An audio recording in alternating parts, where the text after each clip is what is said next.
시사공감대의 하이라이트 김동섭의 인사이트입니다. 안녕하세요. 네, 안녕하세요. 국내 증시는 반등을 나타내고 있습니다만 불안하게 느껴지는 게 이 뉴욕 증시의 영향에서 벗어날 수 없기 때문에 뉴욕 시장이 아직 불안을 벗어나지 않았다라고 어제 언급한 바 있습니다. 또 하락했네요. 미국 시장이 어저께 이제 하락은 많지 않았어요. 전주 대비 아랫꼬리 부분에서 움직임이 보였죠. 근데 이제 미국 시장에서는 이제 기술주 중심으로 주가를 좀 하락을 시켰고요. 그 다음에 그 방향성을 탐색하는 그런 언급이 굉장히 많습니다. 그러니까 일각에서는 이제 하락은 제한됐으니까 성장주를 사라 뭐 이런 얘기를 하고 있고요. 또 일각에서는 아직 모른다 뭐 이런 얘기를 하고 있습니다. 그러니까 미국이라는 시장이 지금 이제 기댈 수 있는 게 딱 하나밖에 없죠. 실적에 대한 기대 이게 하나 남아 있는 상태인데 실적에 대한 기대가 실제로 내용을 보면 지난번에 세율을 낮춰준 거, 법인세를 낮춰준 것 때문에 실적이 늘어났다. 뭐 이런 내용이 가장 많죠. 그렇기 때문에 사실 이 실적이 더 증가됐다는 것을 또 써먹기에는 상당히 좀 어렵다. 무슨 말이냐면 지난번보다 더 좋은 실적, 그러니까 지난번보다 더 좋은 실적이 나야만이 인정이 되지 않겠냐라고 본다면 실적에 대한 기대치가 그렇게 높은 것은 아닐 수 있다라는 생각을 해봐야 될 것 같고요. 기술적으로 다우 차트가 굉장히 중요한 위치에 있는 건 사실입니다. 이게 이제 빠르면 이번 주, 늦으면 다음 주 정도의 방향성을 탐지할 거라고 예상을 하는데요. 그 이유는 이 일목균형표상으로는 지금 이제 기준선 부분에서의 움직임이 있어요.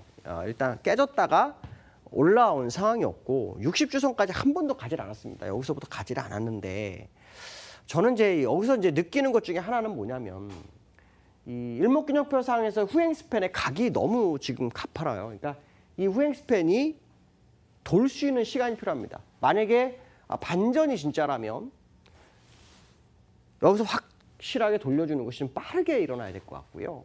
그렇지 못한 상태라면 하락각도로 그냥 밀려가는 상황이 될 거다. 근데 중요한 것은 뭐냐면 미국에서 상승 재료를 찾아와라 한다면 아까 말씀드린 실적 하나밖에 없습니다. 이 실적이 사실은 벌써 다 우려먹은 재료들입니다. 무슨 말이냐? 실적이 더 증가되지 않는 상황에서는, 그러니까 이전보다 더 증가되지 않는 상황에서는 무의미한 재료가 될 거다라는 생각이 듭니다. 그렇다면 해결할 수 있는 또 다른 재료가 뭐가 있을까요? 그러니까 미국과 중국의 무역 협상이 마무리되는 거. 이 정도 재료가 이제 두 가지 재료인데 지금 상황으로는 미국이 이제 환율 조작국 가능성이 계속 제기되죠. 물론 얼마 전에 블룸버그에서는 중국 환율 조작국이 아니다. 뭐 이런 표현을 씁니다.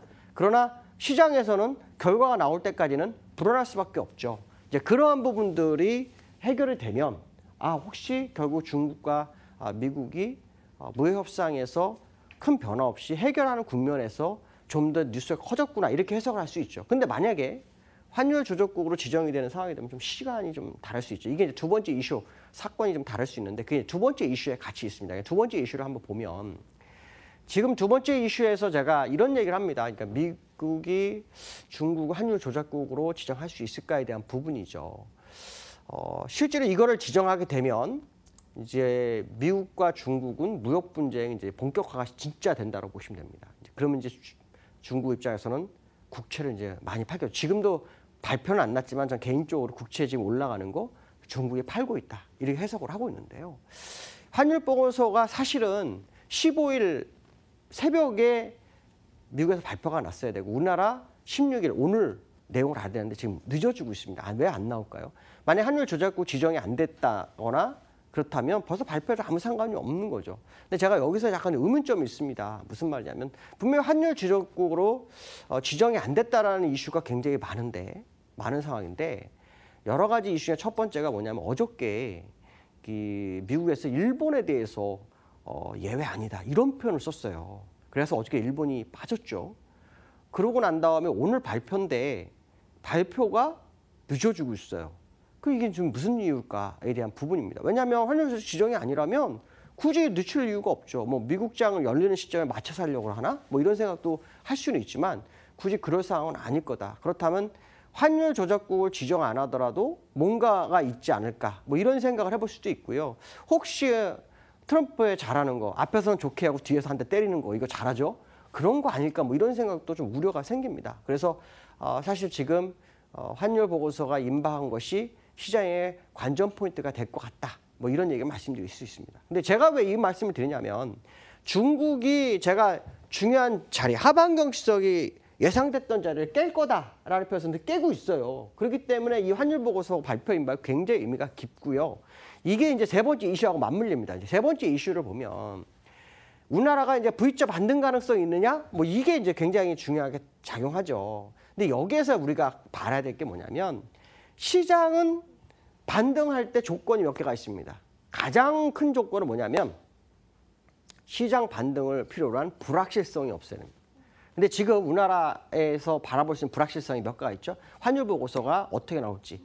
뭐 시각에서 아니라고 하는데 너무 질질 끄고 있는 것이 좀 이상하다. 일본에 대한 문제도 언급하는 게 좀 이상하다. 두 번째는 우리나라 금통위가 있습니다. 18일 날. 금통위의 불확실성 해결. 그다음에 11월 6일 날 미국에서 중간선거가 있는데 여기서 공화당이 다시 집권을 하는지 이거에 따른 불확실성이 아직 남아있어요. 그러니까 반등을 기대한다? 근데 그 반등이 V자일 거다? 이거 만만치 않은 해석을 가져오는 자리다라고 본다면 실제로 V자가 쉽지는 않을 거다. 그러나 기술적으로 보면 참 재미난 게 있습니다. 뭐가 재미나냐? 누군가 하반경직성을 만들려고 노력을 굉장히 많이 합니다. 누군가 하반경직성을 만들려고 제가 이제 추세대를 그어놨는데 추세대 하단에서 지금 4일째 놀고 있어요. 한번 저점을 찍고 거기서 올라오는 모습이 나오고 있습니다. 그럼 이걸 보고는 야 이거 반등을 하기 위해서 하방열성을 만드는 거 아니야? 이런 생각을 할 수 있죠. 근데 아까 말처럼 어떠한 근거, 기술적 근거가 있는 자리에서는 거기에 맞는 시장 상황이 만들어져야 돼요. 근데 그 시장 상황이 아직 11월 6일까지는 없어요.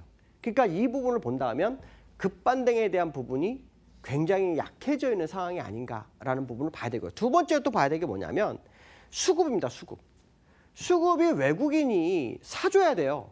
근데 외국인은 지금 팔고 있어요. 선선물 팔고 있는 상황이다. 그렇다면 지금의 V자를 기대하기는 좀 이른 시점이 아닐까라는 부분을 봐야 될 것 같고 아직도 바닥인지를 좀 더 면밀히 관찰할 시간이 필요하지 않겠느냐. 그렇기 때문에 현재에서 V자 반등 가능성을 언급하는 것은 쉽지 않은 생각일 거다라는 생각을 해봐야 될 것 같고 리스크 관리가 여전히 유효한 상황이 아닐까 이런 생각을 해봐야 될 것 같습니다. 오늘 여기까지 하겠습니다. 감사합니다.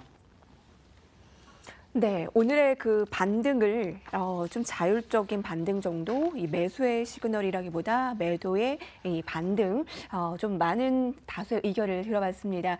그래서 조금 더 보수적인 의견이 오늘 좀 다수를 이뤘고요. 이러면 방송하는 사람으로서 기운이 안 나죠. 그러니까 매일매일 방송하기 때문에 지금 유튜브에서도 지금은 약장세의 전형적인 하락장인데 돈 벌 수 있을까요? 라는 의견을 주셨습니다. 자, 오전은 저희가 도움드리겠습니다. 오늘 마무리 잘 하시고요. 저희는 내일 이 시간 뵐게요. 시청해주신 여러분 고맙습니다.